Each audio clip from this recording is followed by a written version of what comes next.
Good morning, you're watching Rajya Sabha TV. This is Breakfast News. I am Rajat Kane.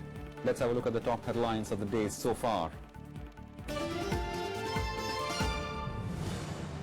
VK Sasikala all set to take charge as next Chief Minister of Tamil Nadu. Elected AIADMK legislative party leader after O Pannerselvam resigns, citing personal reasons.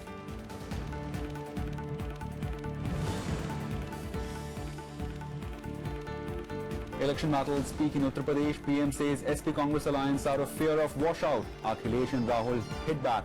Says youth frustrated with unfulfilled promises.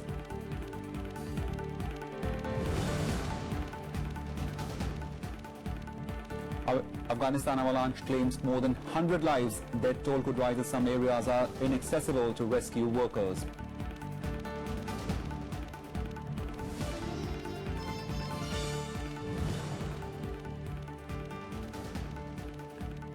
US President's confrontation with courts continues. Donald Trump warns that judiciary would place America in peril if efforts to implement travel bans were suspended.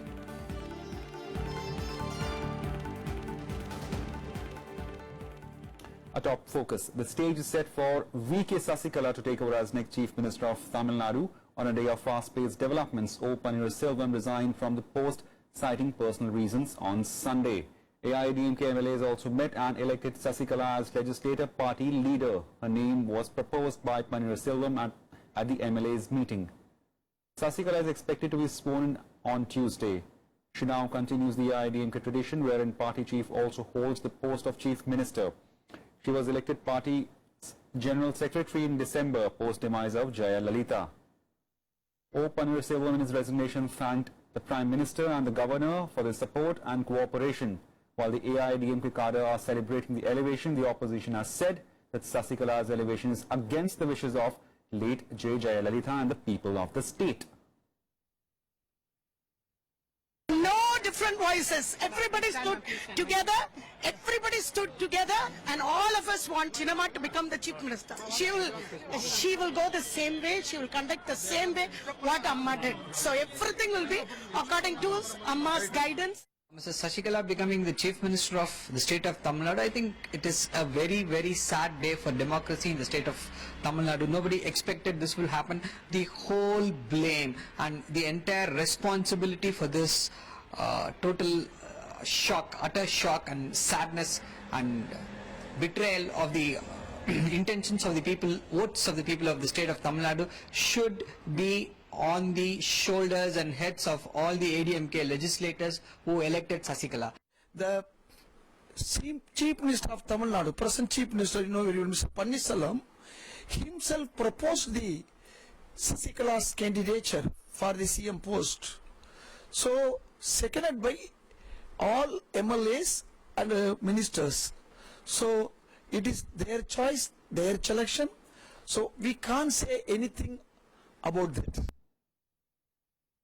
She was the closest to Ms. Jayalalitha, and she remained under study for more than 20 years, and therefore she knows the administration, she knows the art of elections, winning elections. She was working shoulder to shoulder with the deceased chief minister, and therefore it was a matter of time. I think it was high time that she became the chief minister. Let's have a look at some election news.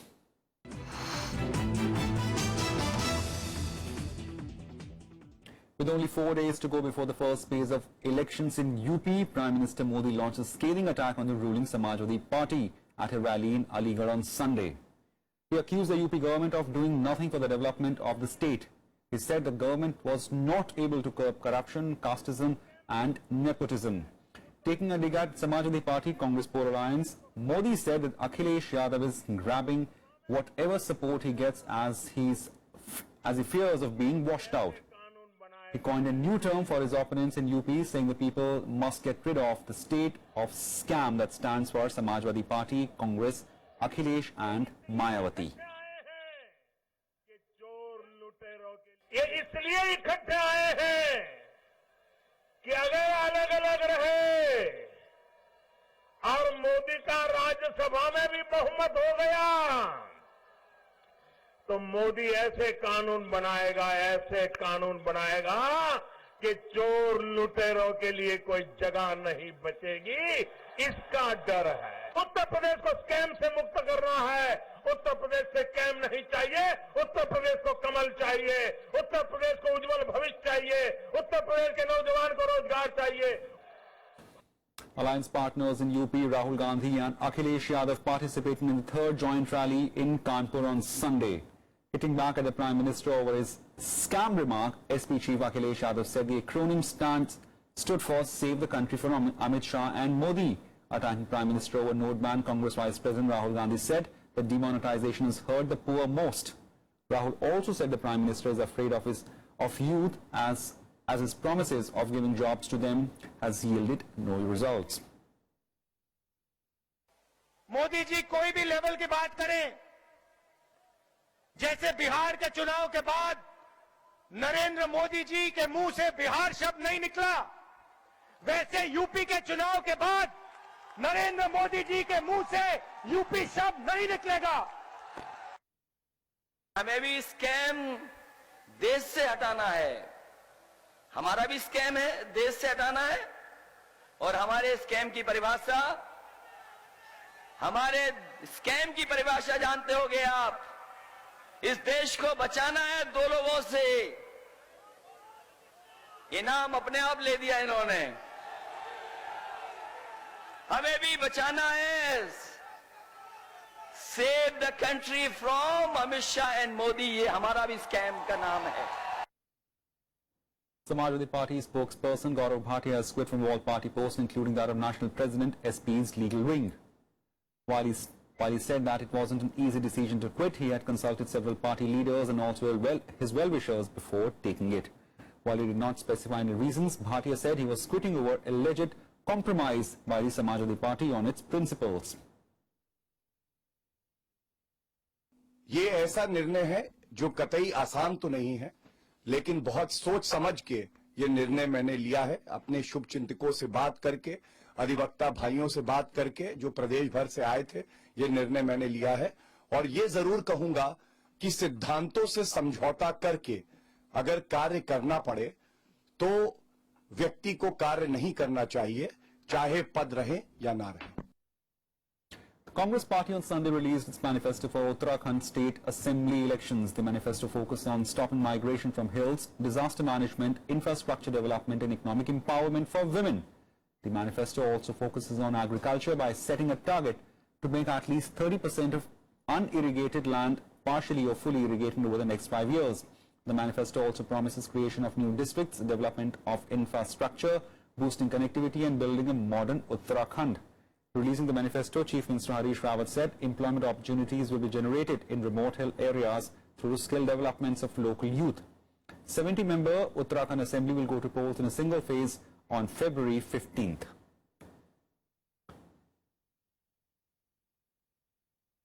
I'll look at some other election-related developments in Election Wrap. BJP party president Amit Shah attacked the UP government at an election rally in Noida. He alleged there is Gunda Raj and Jungle Raj in the state as corruption within Congress has joined hands with the ruling Samajwadi Party. Referring to Chief Minister Akhilesh Yadav and Congress Vice President Rahul Gandhi, he said the voters will give a befitting reply to both the Yuvraj.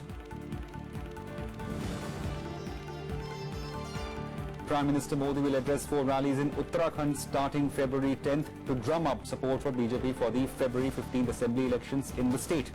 He'll begin campaigning in Haridwar on February 10th, followed by rallies in Pithoragarh, Srinagar and Rudrapur.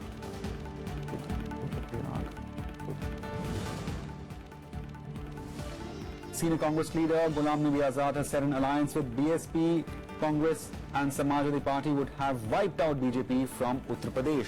Azad was addressing an election rally in UP's Kaila Bhatta on Sunday. He also said the centre, he also attacked this centre over demonetization.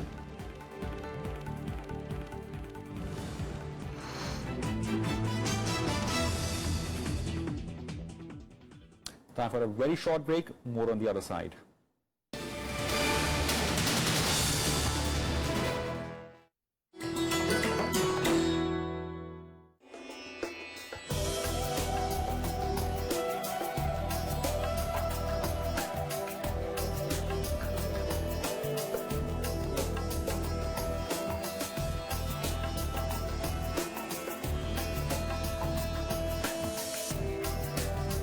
Hampi, the austere, grandiose site, was the capital of the last great Hindu kingdom of Vijayanagar. Enriched by the cotton and the spice trade, Hampi was one of the most beautiful cities of the medieval world. Its palaces and Dravidian temples were admired by Arab, Portuguese and Italian travelers. Built between 1336 to 1570 AD, the city was pillaged over a period of 6 months before being abandoned and is now one of the most striking ruins of the world.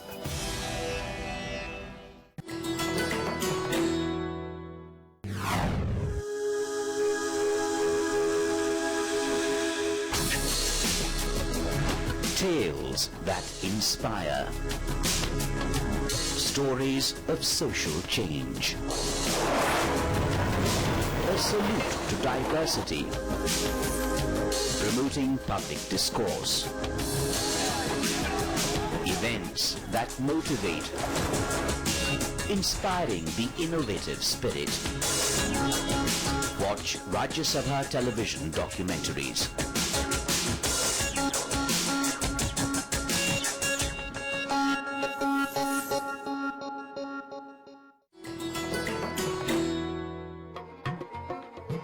Once a private game reserve of the Royal House of Jaipur, Ranthambore. This national park and tiger reserve is one of the world's best known wilderness areas. Located 14 kilometers from Savai Madhopur, Ranthambore offers some of the finest opportunities for sighting the magnificent tiger in the wild. Comprising 1,334 square kilometers of wild jungle scrub, hemmed in by rocky ridges, and at its center is the 10th century Ranthambore fort. The dainty cheetal, sambar deer, the blue bull antelope or nilgai, rhesus macaque, langur, and an incredible variety of birds amidst a setting of dhok, fig and banyan trees makes a visit to this park a delight.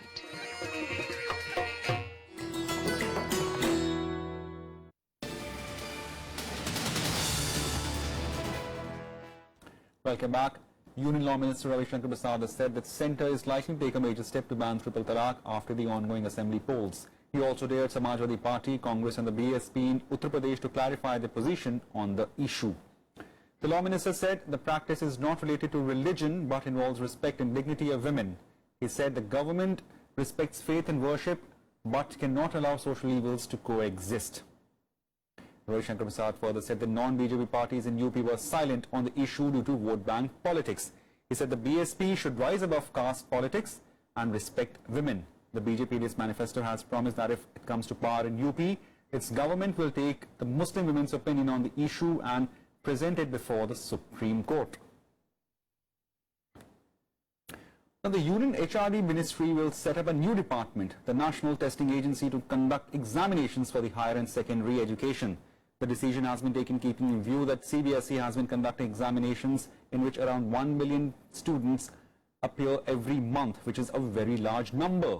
HRD Minister Prakash Javadekar has said the main purpose of setting up the agency is to bring reforms in the education system. Javadekar also added that examinations like IIT, NIT and university exams will be conducted by the NTA. Later, the secondary school exams will also be handed over to the NTA. The UPSGF on Sunday shared data with the Income Tax Department and Enforcement Directorate in connection with the alleged 3,700 crore rupees online Ponzi scam. Complaints has crossed over 4,500 on the email ID of UP Police STF, which has arrested 3 persons so far in the online fraud scam. The ED has also registered money laundering case and raided at multiple locations in Noida, Ghaziabad and Kanpur. The Directorate has recovered many documents which are likely to be used in the recovery of cheated funds and properties.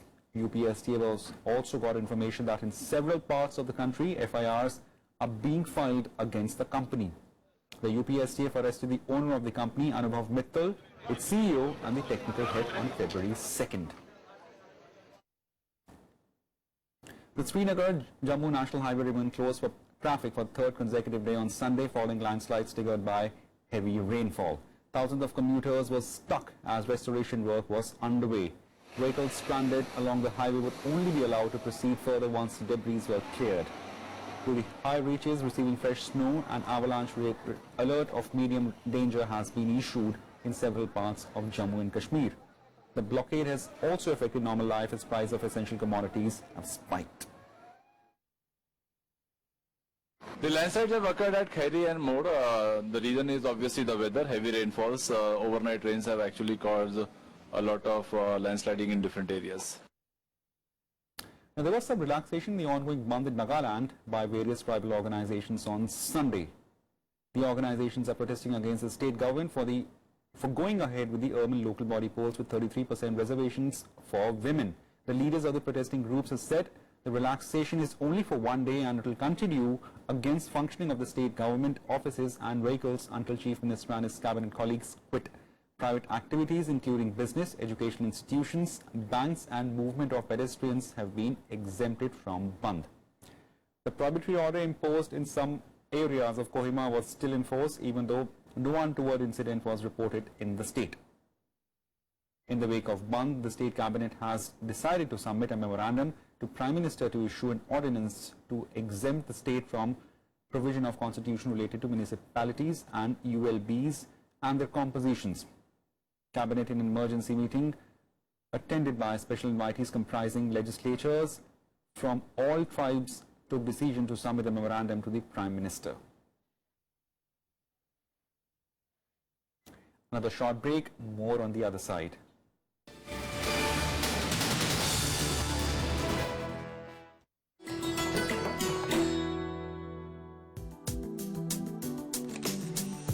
Currency Building, Kolkata.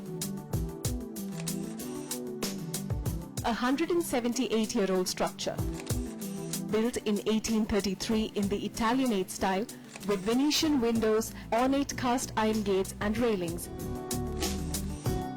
The central hall of this building gets light through the sunlight overtoppings in the large domes.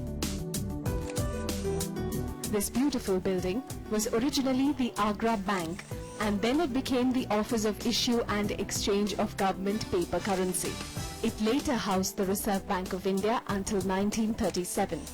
Today, the building is protected by the Archaeological Survey of India.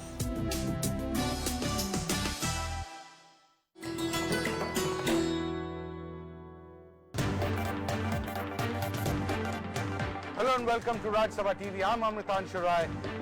Senior lawyers should spend some of their time for arguing for the weaker section. Lawyers should also have that same social commitment and dedication. There are new schemes under which catchment areas of good lawyers being brought into the system. Discriminating the cooperative sector, doesn't it create a violation of Article 40? Whether cooperative societies and cooperative banks have to be treated as equal is itself a question of equality. Join us as we try to understand contemporary issues related to the Constitution. Watch Constitutionally Yours on Rajya Sabha Television.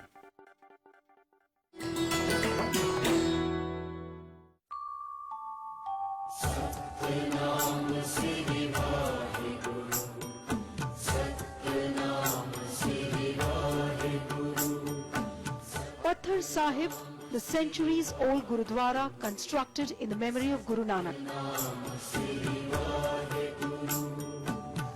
According to a local legend, once a wicked demon lived in the area who terrorized the people.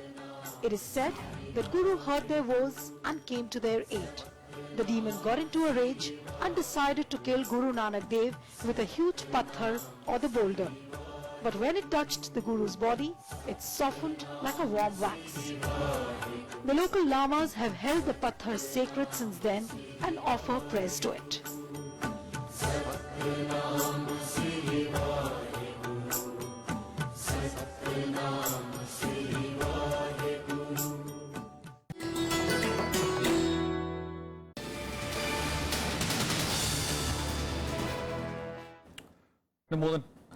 More than 100 people have been killed in a series of avalanches triggered by days of heavy snowfall around Afghanistan. Worst it has been remote province of Nuristan, where 50 casualties were reported.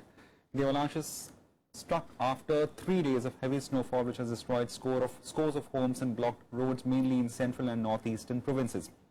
2 entire villages in Barntal district were buried in snow, and unusually the snow even fell in the southern province of Kandahar. Bad weather and deep snow is hampering efforts of rescue workers to reach the isolated villages, raising fears that toll could rise sharply.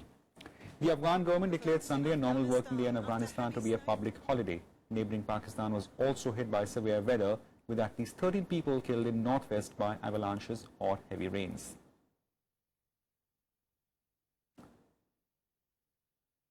Now, hundreds of thousands of people took to streets of Romania for the 6th day in a row on Sunday, despite the government revoking a controversial decree that would have protected politicians from the prosecution. Even as the government repealed the decree, protesters remain unsatisfied and are calling the left-wing government to resign. They expressed concern that new legislation promised by the Prime Minister when he abolished the decree might contain some of the same elements in the different form. The decree would have decriminalized offences involving sum of less than 44,000 euros. One immediate beneficiary would have been leader of the Social Democratic Party, Liviu Dragnea, who faces charges of defrauding state, while critics call it an attempt by the government to let off many of its own officials caught in anti-corruption drive. The government argued that changes were needed to reduce prison overcrowding and align certain laws with the constitution. The problem is, in this moment, is the credibility and the legitimacy of government. This government is not credible for the moment because they proposed this extraordinary ordinance. So I believe the movement continues. This is not only a manifestation against a law, against the government. This is a revolution against entire political class. We want resignation of government, resignation of parliament, a new election. This is the message of this revolution. US President Donald Trump is on course of a historic confrontation with the country's judiciary. On Sunday, Trump ramped up his criticism of Seattle judge James Robert, who blocked the ban on people from 7 mainly Muslim countries entering the country. Trump said that he has instructed US border officials to check people entering US very carefully and that the court should take the blame if something happened. This comes after the federal courts on Saturday rejected the Trump administration's request to reinstate the ban. Hence, Trump's directive will remain suspended and visa holders from Iraq, Syria, Iran, Libya, Somalia, Sudan and Yemen will be allowed to enter the US until the further case has been heard. The White House and 2 US states challenging the ban have been given a deadline of Monday to present more arguments. Vice President Mike Pence defended Trump, saying his actions are on solid constitutional and legal grounds. I mean, the American people know that the threats that we face are real, and they elected President Donald Trump for many reasons, but one of them was for us to rethink our immigration policies relative to ensuring that people who represent a threat to our families and communities don't come into this country. We'll continue to press that, and we remain very confident that the President's actions are on solid constitutional and legal grounds. A look at what else is making news across the world in World Wrap. Turkey's anti-terrorism police have detained over 440 people for alleged links to the Islamic State group. The Anadolu agency said 60 IS suspects, the vast majority of them foreigners, were taken to custody early on Sunday in the capital Ankara. Security forces also apprehend 9 suspects who were allegedly preparing an attack in the northwestern city of Izmir.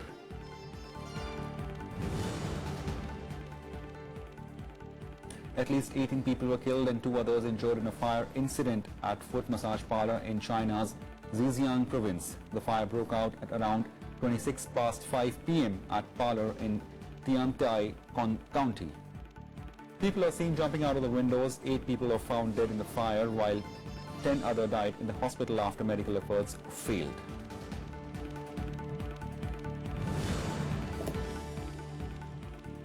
French investigators have begun questioning the suspect on the attack on the soldier at Louvre Museum in Paris.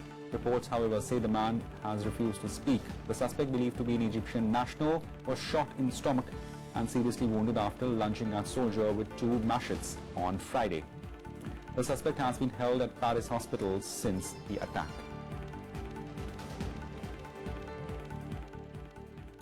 Now, India sealed an emphatic 4-1 victory over New Zealand in the Davis Cup Asia Oceania Group 1 tie in Pune.